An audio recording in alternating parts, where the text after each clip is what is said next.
for February 25, tayo ang People Power.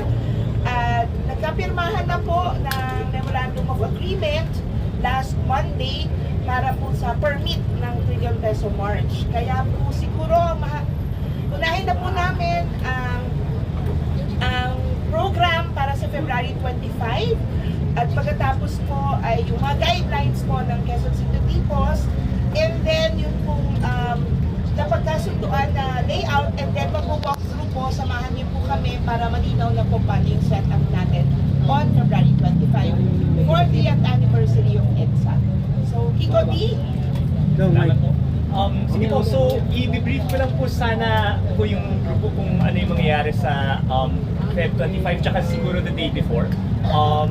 Una po sa physical na setup, kapareho lang po ito sa dalawang nakaraang Trillion Peso March, lalo na po yung November 30 na Trillion Peso March na yung stage po natin ay 200 meters po from People Power Monument, so 200 meters that way po, same location po as November 30. Ang magbabago lang po ng konti dito sa setup natin is sa may area ng hindi nagkakamali, sa may area ng Corinthian Gate pababa, may isi-set up din po kaming mga booths na yung ibang partner organizations po ng Trillion Peso March, na yung iba ay may games, yung iba ay may mga exhibits, ay doon isi-set up po para sa mga darating na mas maaga. Yung timeline po natin, ang proposed timeline na pag-usapan pa rin naman ngayon ay kagaya nung November 30, the day before po, Feb 24 pa lang 10 PM ay magsisimula na po, target na po natin magsimula ng pag-setup ng ating stage, tapos tuloy-tuloy po yun hanggang madaling araw. Ang kaibahan lang po compared sa November 30 ay magpo-pause lang po kami ng setup ng mga alas 7 ng umaga dahil kakaroon din po ng programa yung NHCP, National Historic Commission of the Philippines, ng 8 PM kung di ang nagkakamali, and then ang program 8 AM, sorry, 8 AM, sobrang late naman ng 8 PM. 8 AM po yung programa ng NHCP. Aabot po ito hanggang mga 9 o 9:30. Nagawa naman po namin yung ganitong coordination noong 2024 na yun, may pause ng setup para ma-preserve yung solemnity ng commemoration ng NHCP.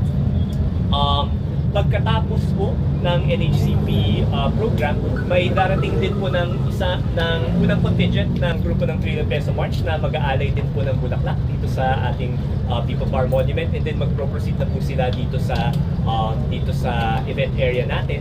Pagbubukas po yung mga booths ng ating partner organizations ng alas 11 ng umaga para sa mga grupo na darating ng maaga, yung mga estudyante ng mga schools na magka-cancel ng klase sa Feb 25 ay 11 o'clock pa lang ay ma-accommodate na po natin sila, mag-welcome na po natin sila. 1 PM po, meron kaming isang maliit na pre-program na gagawin para sa mga early comers. May ilang bands na po na magpe-perform nito, may ilang mga speeches din na gagawin. Pero yung main program po natin ay magsisimula ng 3 PM po.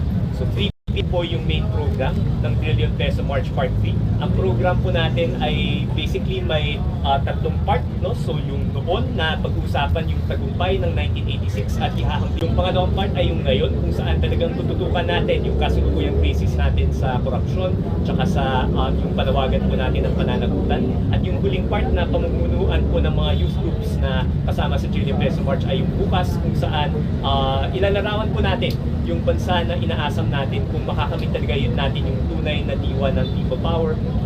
We expect to finish po ng mga alas 5:30 ng gabi para makapag-proceed po yung mga guests po natin or yung mga rally goers po natin sa EDSA Shrine para sa misa ng alas 6. Wala pong marcha patungong EDSA Shrine, at least mula sa Trillion Peso March. Ang imbitasyon po natin sa mga dadalo ay sana take their own way, gamitin po yung mga pedestrian lanes natin papuntang EDSA Shrine para hindi makasagabal po sa traffic dahil nga po special working day po itong Feb 25. So, tapos mula sa puntong yun, pagkatapos ng misa, again, meron din pong concert naman sa Eton Centris yung Caritas Philippines na partner din po natin dito sa Trillion Peso March. So we encourage po people to use yung MRT, use their own transportation to go to yung huling event. So kagaya ng nabanggit ko na po dati, may something for everyone po itong Feb 25 para sa mga hindi papasok, para sa mga pwedeng dumalo ng maaga. Meron po tayong activities dito as early as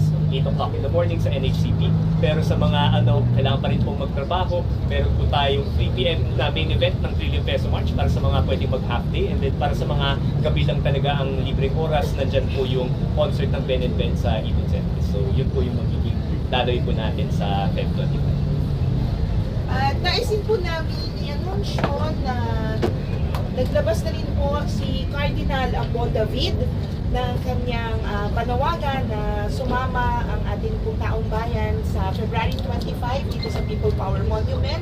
Meron na po siyang mensahe at imbitasyon. At sa araw po ng February 25 ay makakasama po namin si Cardinal Ambo David mula po alas 3 ng hapon hanggang matapos po ang programa. Dahil siya po ang magbibigay ng panghuling mensahe para sa panawagan ng gaano kahalaga ang tayo ang people power na panawagan.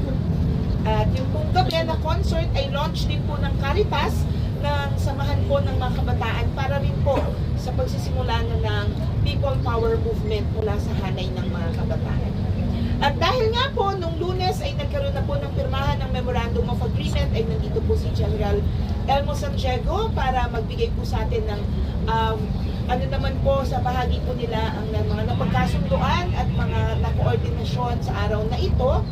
At kahapon din po, ay kami rin po ay nakapagpulong na rin sa MMDA at nakuha na rin po namin ng kanilang suporta para sa rally na ito.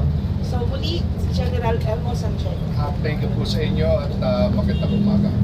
Lalo-lalo na kay Boss Kiko dito for a very peaceful and organized group will be experiencing on February 29. Nasabi na nga po yung programa on the part of the Peace and Order, Public Order and Security and Safety.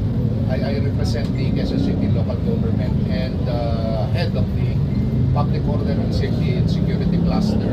Kasama po ang mga national offices natin like yung mga representative from QCPD at regional office po ng PNP natin. Kasama rin po namin ang MMDA, ang FIRE at iba pang mga national organizations na tutulong po sa atin dito. Nabanggit na po kanina na ito yung last leg ng coordinating conference po natin. After a series of conferences, we came into agreement na i-approve na yung permit sa Trillion Peso March movement. Nag-consolidate po lahat kung nag-apply ng permit dito. Marami kaming challenges na nabigyan ng solusyon until finally granted po ng QCLGU yung permit para dito sa White Plains. Wala pong bibigyan ng permit na ibang lugar except dito po sa PPM. In fact, yung EDSA Ortigas po has been declared as rally zone. Ibig sabihin, walang bibigyan ng permit doon at nakahanda naman ng pulis natin para ma-secure naman yung area. On the part of PPM, prepared na po kami. Meron na po kaming muscle memory nito, especially to CLG at security forces. We've been doing this for several years already. Maganda naman at nagkasundo-sundo, meron nung 5 na nag-apply ng permit dito. Originally, ang plano namin, hati-hatiin itong area about a kilometer long sa 5, which is kind of impractical. Alam nyo naman, napakulo kung may kanya-kanyang stage. Until we came into agreement na on the lead yung grupo ni Boss Kiko di at mag-usap-usap sila. And finally, nagkaroon ng agreement yung iisang direction at saka iisang purpose. Pero meron ibang grupo na kasama rin sa 5 na hindi sumama rito at meron silang sariling plano. As far as QC is concerned, wala akong nabigyan ng permit kundi yung grupo ng Trillion Peso March. Again, ang EDSA hindi ho pwedeng magkaroon ng rally. Yung iba na magrarally na walang permit, i-handle po ng security forces natin under QCPD kay General Silvio. Happy naman mo si Mayor Joy Belmonte sa nangyayari dahil alam nyo, ang peace sa public order and safety, marirelay siya kung nag-uusap-usap tayo.